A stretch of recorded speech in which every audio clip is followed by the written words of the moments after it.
Hello, I'm Ben. Little video for you today on I'm going to be fitting the new air filter, the DNA air filter, and doing the Airbox mod. So I thought I'd put the camera on and show you how I did it. So first things first is to remove the seat. If you have one of these bikes, you should know how to do this already.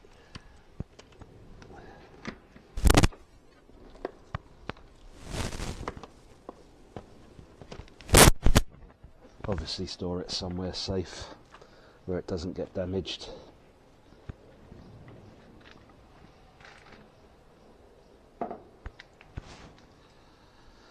And the next thing we're going to do is we're going to remove this panel here. It's I'm not sure if you can see that in the camera. There's a 4mm Allen bolt on the top here, and then there's a push clip underneath. You remove those and gently pull it away. So I have a screwdriver with a 4mm Allen bit on it. Just turn your steering so that you can get access to the bolt. That wasn't that tight actually.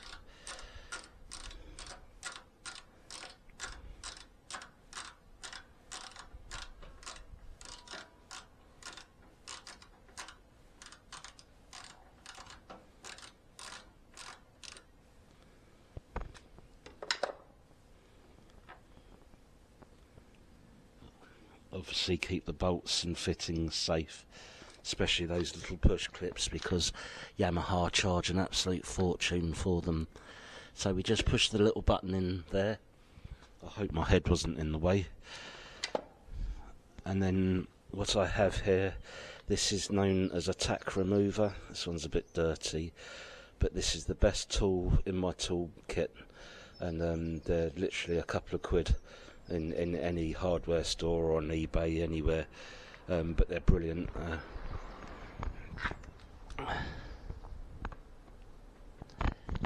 Just remove the little push clip. Don't push the button in too far, and always make sure that you push the pin back through. Again, make sure you don't lose those. As I said, Yamaha charge a fortune for them. So, right, next up is going to gently pull the panel away. It's only held on with push clips on the back. Just got to go gently so as you don't put too much pressure on the panel itself.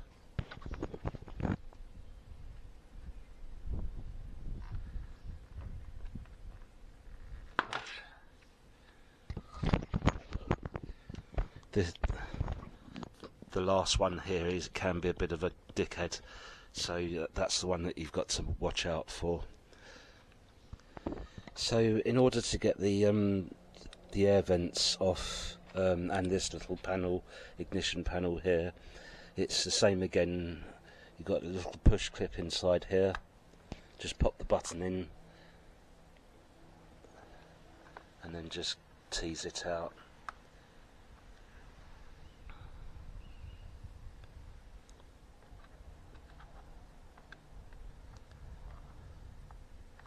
Don't, whatever you do, drop this or lose the pin from inside. And then all that's left to do is a 4mm Allen bolt on the side. This one here. Gosh, that's tight. That's what she said.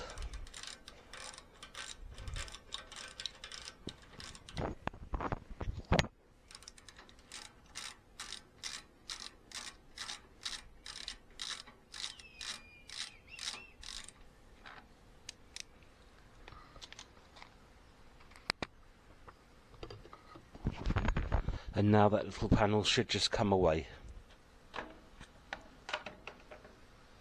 obviously be careful of your tank. Again, make sure you put it somewhere safe so that it doesn't get damaged.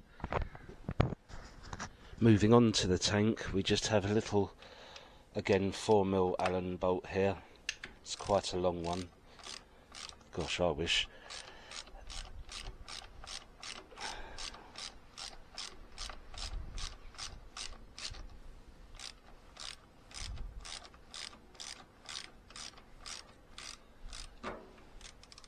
You've seen that the front of the tank has just dropped there. Again, keep the bolts safe. So moving towards the back of the tank, there are two 8mm bolts here, and at first I was going to remove those, but then I thought, well, these are the same 4mm Allen key, which obviously allows you to do the whole job with one tool. Also, you don't have to worry about tank alignment afterwards, so when you go to put the tank back on, it should be in exactly the same place as it was when it left the factory. So just going to undo these.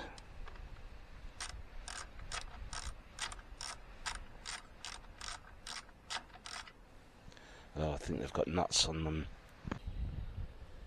Right, so we've taken the bolts out. Now we just need to remove the fuel line and the breather pipes, and there should be a wiring for the fuel gauge. You do have to be very careful when you do this. My big fat head's getting in the way again. That's the not sure if you can see that. That's the wiring for the fuel gauge. And I need my little tack removal tool as well. I probably should have done this when it was empty of fuel. The fuel tank's a little bit heavy, so underneath there's a clip which you just slide out and then pull there'll probably be a little leak of fuel. And then the breather hoses just have two little clamps which should be bloody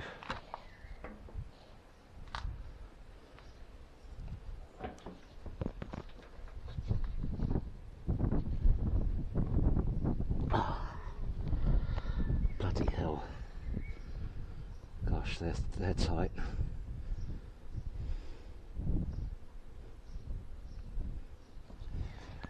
Oh, need a pair of pliers.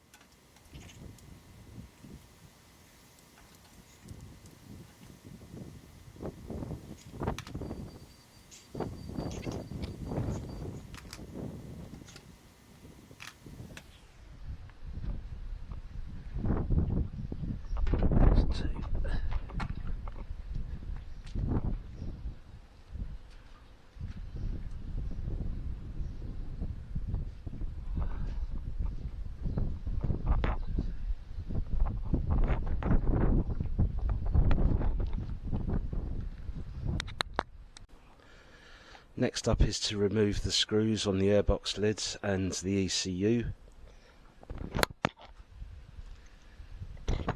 So we have a series of screws down the sides, round the front and at the top here.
Got a little sensor on the front here. Don't know if you'll be able to see that, but all you do is just twist and lift it off.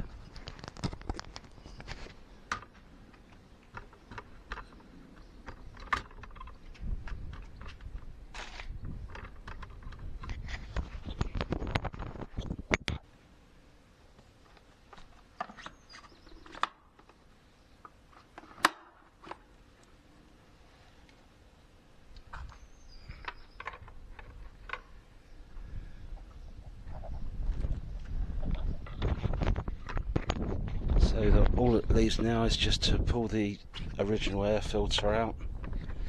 As you can see, it's getting a bit grubby. The service is due. I'm just waiting for them to get the new TPS throttle position sensor, which is being done under warranty.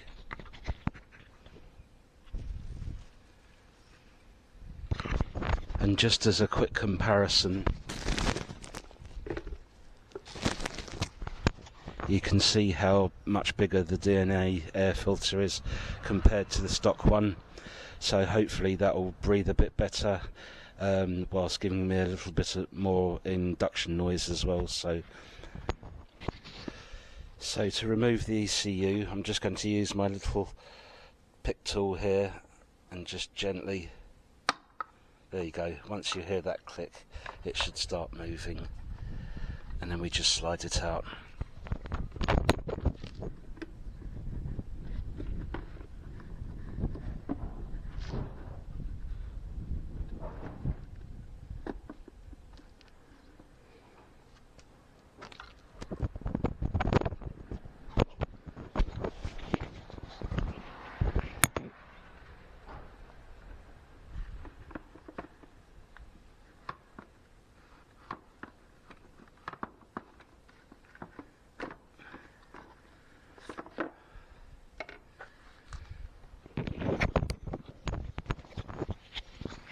Now with the airbox lid removed, you can see, and I'm probably going to go along this line here. I just need to go and get some tape to mark it properly, and then we'll do some cutting. Right, so we're going to start by masking off the line which goes across these tubes here. You can never find any blooming 1-inch tape when you want some. I don't know where it's gone, but so 2-inch will have to do.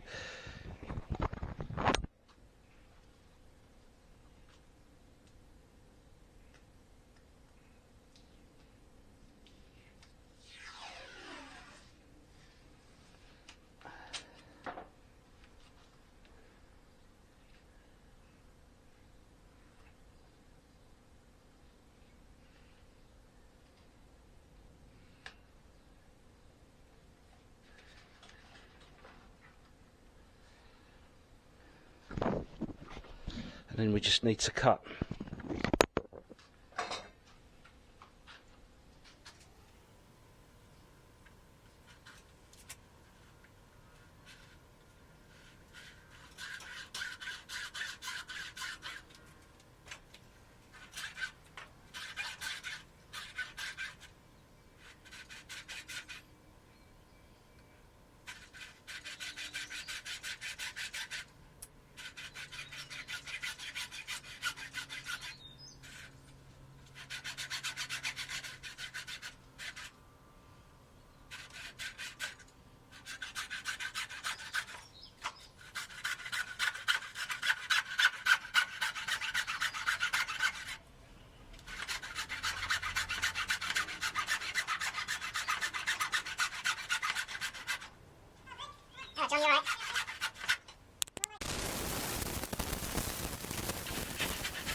So as you can see, that's not particularly wonderful, and it's gone down straight as well. I actually meant to do it at an angle, so I'll have to get the grinder out and shape that up.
Now, not the neatest job in the world, but I think that will do the job.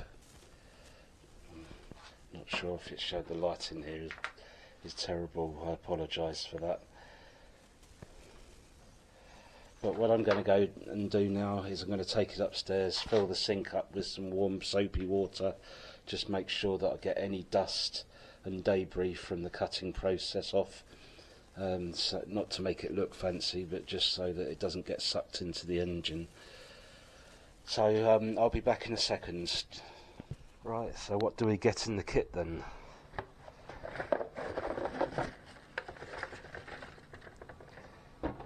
Oh, some stickers. 2 of each. What's that? This is the warranty registration card. If you scan the barcodes and go to their website, it lets you register the air filter so that you get a warranty. Pot of grease. So the cleaning instructions. You need to buy the cleaning kit separately.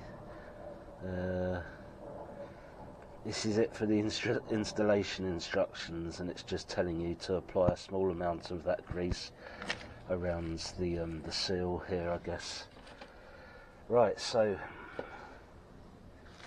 I'm going to go and fit this. I've just left the airbox lid drying in the sun. As you can see, it's all nice and clean now. It's very important that you don't leave any bits of swarf or anything inside these. Obviously you don't want bits of plastic ending up in your engine. So whilst that's drying, we shall fit the air filter, which is quite simple and self-explanatory. I think it comes pre-oiled. Got to remember which way round it goes.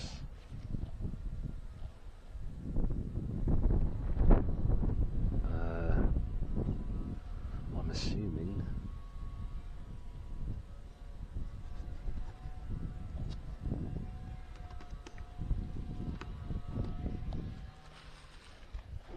no, that can't be right. Or can it?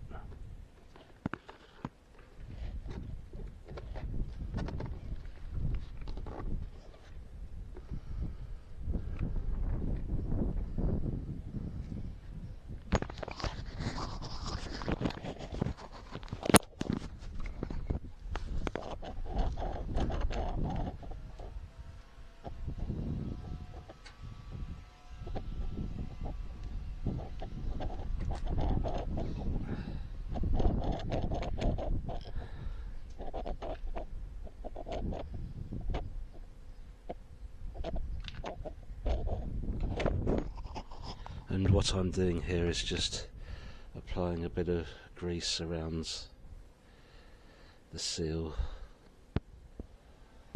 as it says in the installation instructions.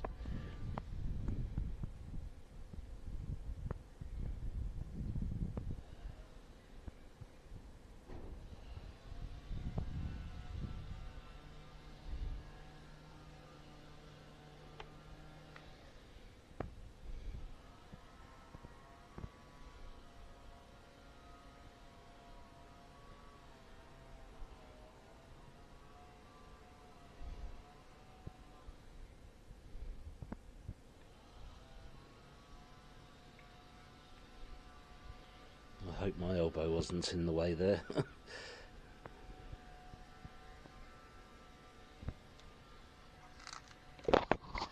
And now we're ready to put the lid back on.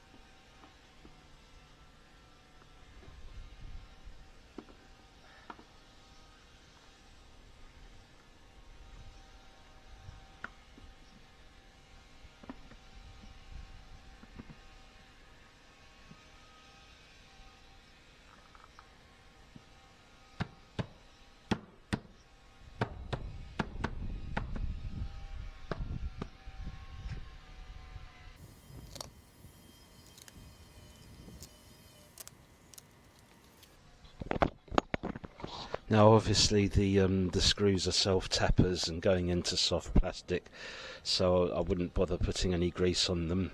Don't forget to put the little sensor back.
Now obviously, as the steel screws going into soft plastic, it's important that you don't over tighten them, as you may find that they won't tighten at all. They don't need to be that tight, neither do they need to be torqued. Just do them up so that obviously the lids is pressed down and sealed.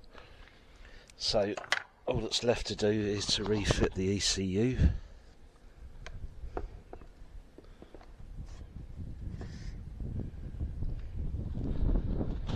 Obviously get the wiring in place, which is quite simple really. There we go, and once you hear it click, that's held in, and now we can get on and refit the tank.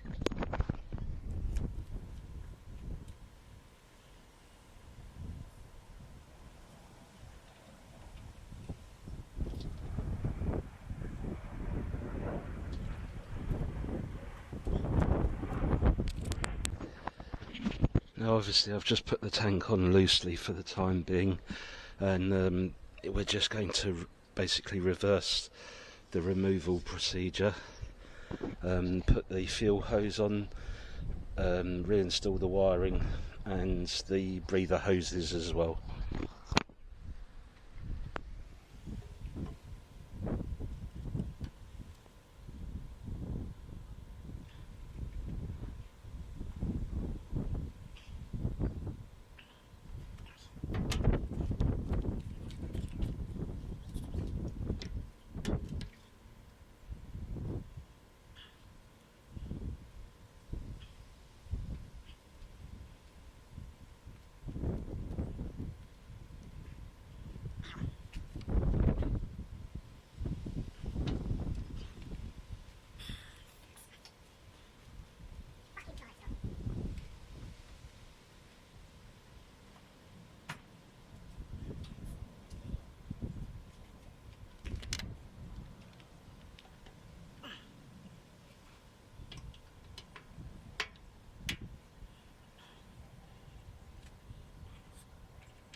So that's the breather hoses replugged in, and the wiring for the fuel level light, and also the main fuel hose itself all plugged back in.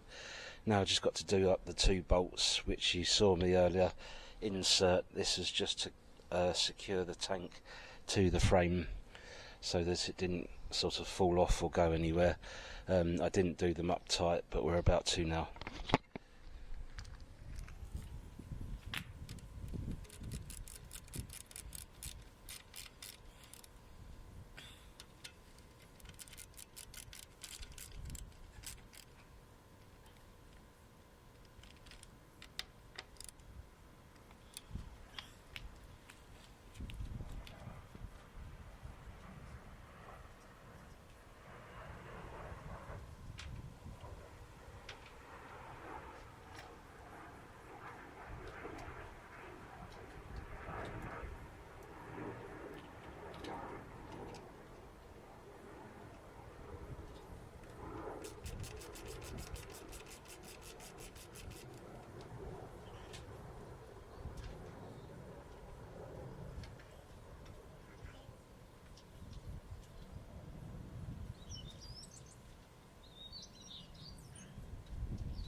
What I should have shown on camera there is I usually just use just a dab of copper grease on the bolt.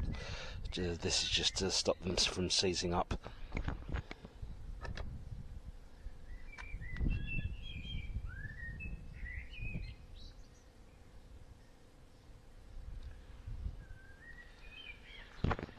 Only requires a very small amount.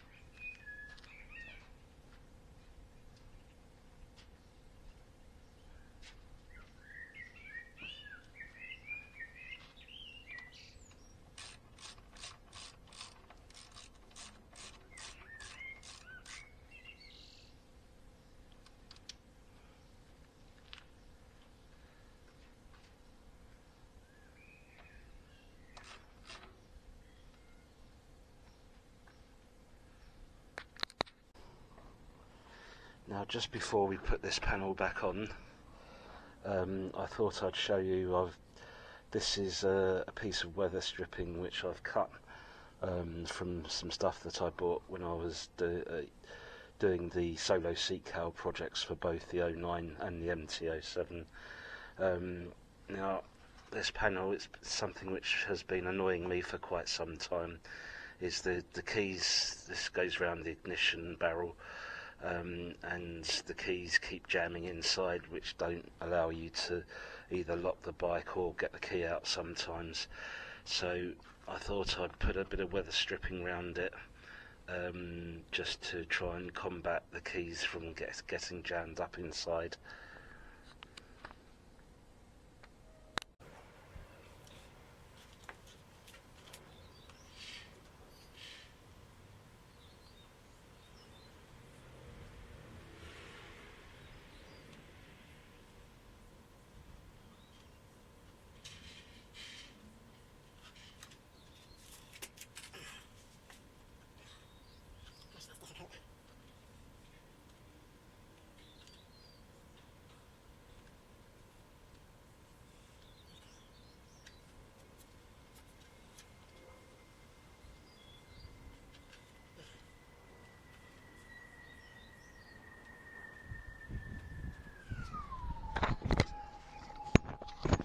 I'm just going to run a thin bead of super glue inside around this edge here, just to hold it to the plastic.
Right, now we're ready to fit the panel back on. I'm sorry, I rushed it at the end there, as I was getting a bit fed up, plus the sky looks quite black at the moment. It looks like it is about to rain, so I just kind of got on and got the rest of it fitted. If you need to know exactly which fittings go where, just rewind and pause the video. So let's start it up and see what it sounds like.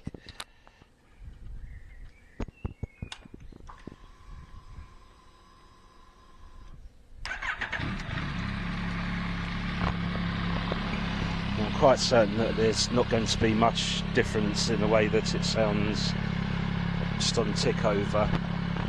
If the weather was better, I'd go and get my gear on and would go for a spin. But what I can say is that off the bat, just on tick over, and you can hear that it's revving much faster. Don't want to do that too much, neighbours. But yeah, the sun looks like it's coming out now.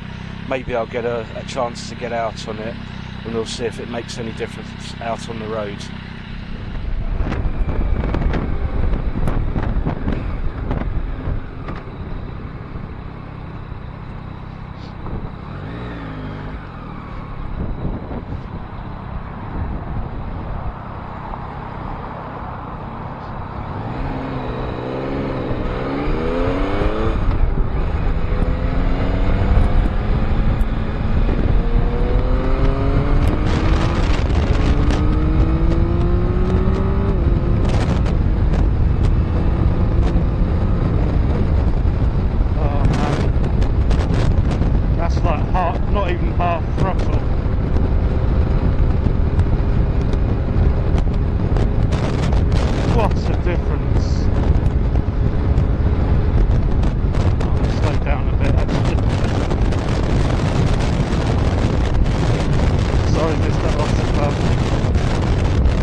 baffle still in the end can.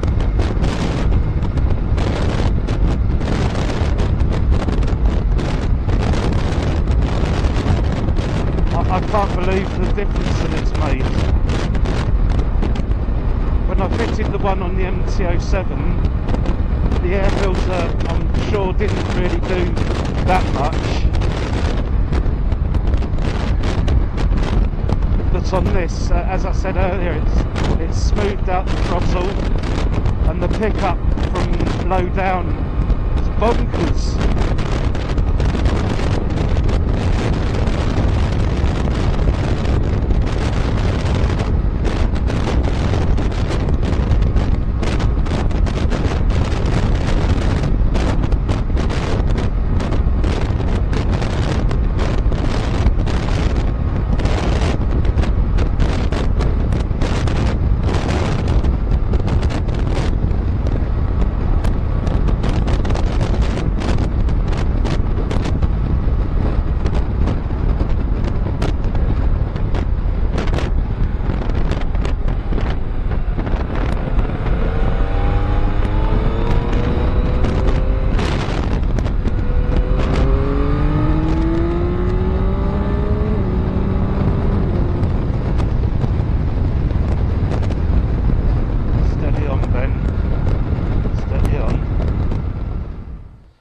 So there you go, guys and girls, what a difference. I can't quite believe it.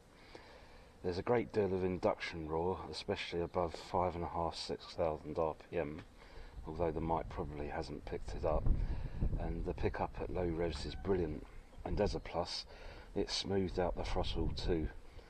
Now the air filter is quite expensive at £117, and the stage 2 kit is considerably more, but personally I'd say it's well worth it given the difference it's made.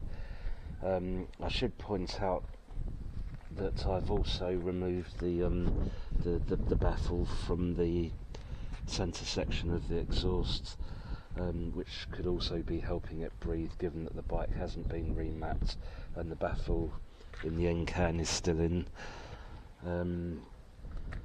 I did this after watching a video from, I think they were called Real Talk Power Sports or something. They actually dynoed a bike with a cheap exhaust on it and found that leaving the little baffle in did actually rob horsepower. Speaking of remapping, I'm not sure I'll bother getting it done, as I've always viewed it as a bit of a scam. The place locally to me wants £560, and they want the bike for 2 days as well, which given the minimal gains is very expensive, and the fact that they need the bike for 2 days tells me they've got booking issues. Now I'm no expert, but all the videos I've seen online with regards to remapping have produced very small gains, 2 to 3 horsepower if you're lucky. At the end of the day, it's a normally aspirated engine, which is limiting in itself. Modern ECUs are pretty sophisticated these days and quite competent at sorting the fueling out. Plus, if a dealer finds out what you've done, they won't touch your bike. Anyway, as you can tell, I'm quite chuffed with the results of the air filter and Airbox mod and the exhaust. I'm sorry it's another long video. If you're still here, well done, and thank you for sticking with me. But if you excuse me, I'm off for a chai piney and a bit of snoutage. I hope this video is of some use to you, and I hope to see you in another video soon. Don't forget to like, comment, subscribe. Thanks for watching. Take care.